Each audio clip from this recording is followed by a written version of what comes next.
The village of Saint André les Alpes did not have a church. It had a chapel, a small, ancient thing of grey stone dedicated to some obscure saint. But the priest, Father Antoine, lived in the presbytery next door. Every Sunday, the villagers would file in, not for the grandeur of God, but for the familiarity of the ritual. Lately, however, their liturgy was one of fear. It had started 3 weeks ago. A shepherd, old Manet, was found dead in his high pasture. His sheep were scattered, and his body bore wounds that looked like they were made by a giant, slavering beast. The official from the city said it was a wolf, a lone wolf driven down from the mountains by hunger. They organized hunts, but found nothing. Then the children began to whisper. They spoke of a figure they saw at dusk, just on the edge of the tree line. It was small, they said, no bigger than a child. But it didn't move like a child. It moved in quick, jerky bursts, and its eyes, in the gloom, reflected the dying light like an animal's. They called it Momo. It was a name from a half-forgotten fable their grandmothers told. Momo, the little people's stealer. The goblin of the woods who lured children away with promises of sweets and games. Father Antoine dismissed it at first. Wolves were real. Goblins were not. But the fear was real. He saw it in the way mothers clutched their children closer, in the way men went to their fields with scythes and pitchforks, in the way the light in their eyes seemed to dim a little more each day. The liturgy of their lives, the quiet rhythm of planting and harvesting, praying and resting, had been replaced by a liturgy of terror. One evening, a little boy named Luck, the baker's son, went missing.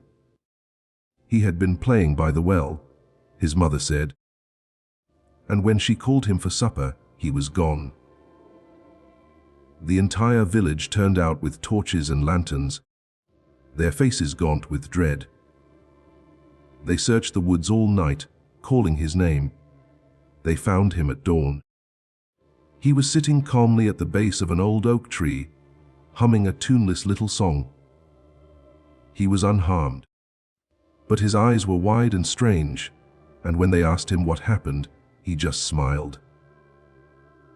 "I played with Momo," he said. "He knows a game. He showed me the animals in the dark." Luck's parents took him home, relieved but unnerved. Father Antoine tried to question the boy, but Luck just hummed that strange little tune, his eyes fixed on a corner of the room where nothing was. The following week, a girl named Celeste was found wandering the village square at midnight, her nightgown torn by brambles, her feet cut and bleeding. She, too, spoke of Momo. He said the grown ups have it all wrong, she whispered to the priest, her voice eerily calm.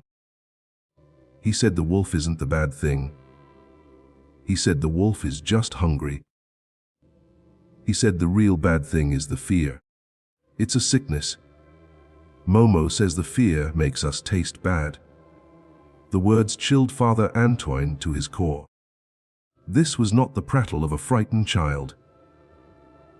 This was a theology of the forest, a twisted gospel preached by a monster.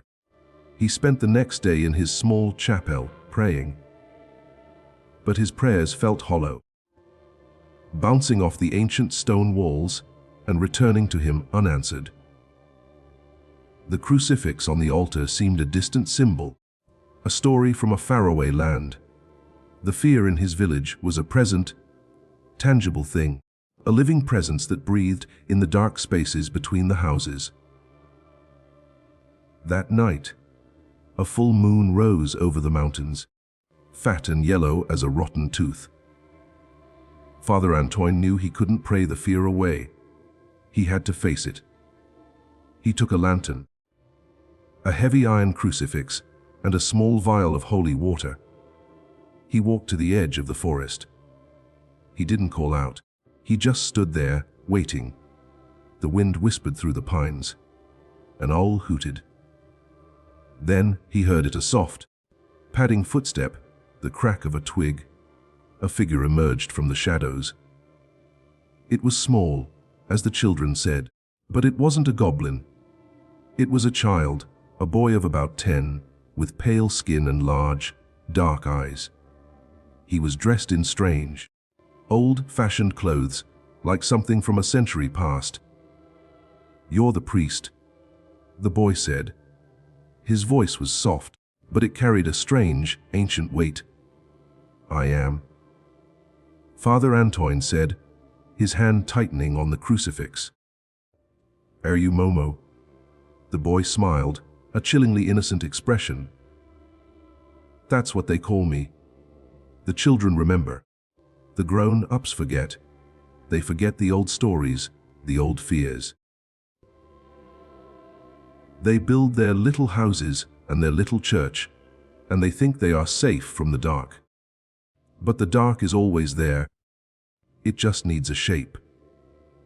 As he spoke, a low growl rumbled from the woods behind him.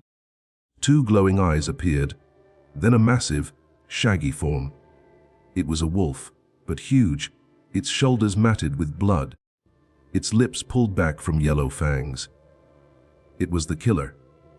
Father Antoine knew it instantly. He raised the crucifix. "Get thee behind me, beast." But the wolf didn't even look at him.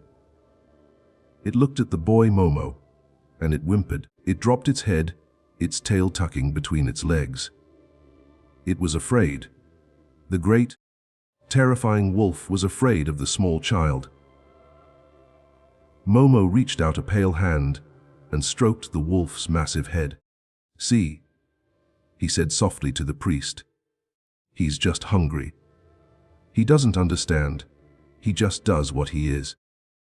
He is not the monster. Then what are you?" Father Antoine whispered, his faith trembling like a leaf in a storm. Momo looked at him, his dark eyes holding a profound and terrifying sadness. "I am the reason he is feared.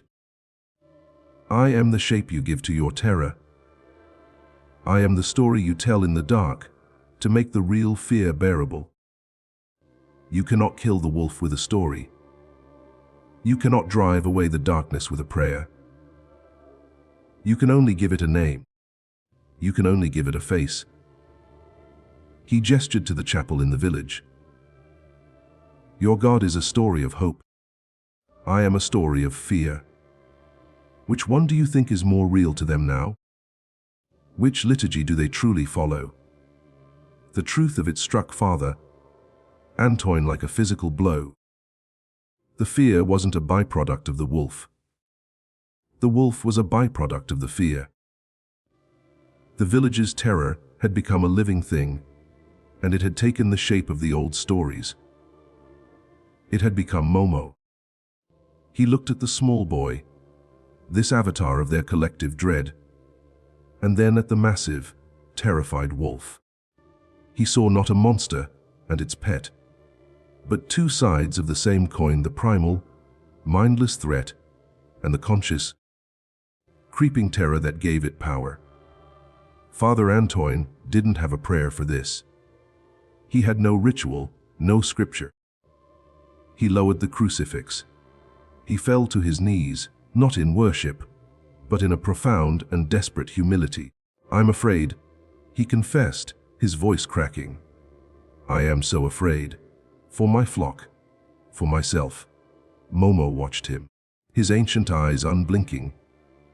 Then, slowly, the boy began to fade, his form becoming transparent, like smoke in the moonlight.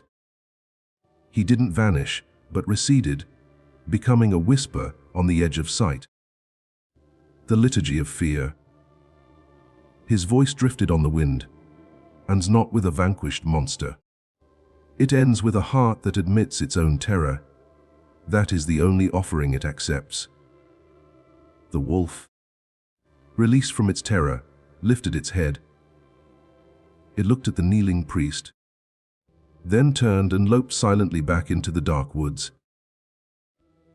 Father Antoine stayed on his knees until dawn. His lantern burned out, his body cold. When he finally walked back into the village, the people saw a man who had been to the edge of the abyss. He didn't tell them he had defeated a monster. He told them he had looked into the heart of their shared fear. He told them that the wolf was just a wolf, and that their terror of it had almost summoned something far worse. The wolf was still out there, a real, physical danger. But the fear of the wolf, the creeping, soul-sickening dread, had a name, and they had unmasked it. They had seen it for what it was, a story they told themselves. They didn't stop being afraid, but they stopped performing their liturgy of fear. They started watching for the wolf with clear eyes and steady hands, and they told their children new stories at night. Not about Momo, the people stealer, but about a priest who knelt in the dark and spoke the truth. And Momo didn't disappear.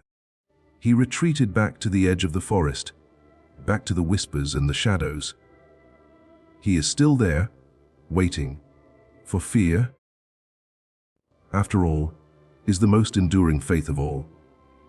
Its liturgy is always just one frightened heart away from being spoken again.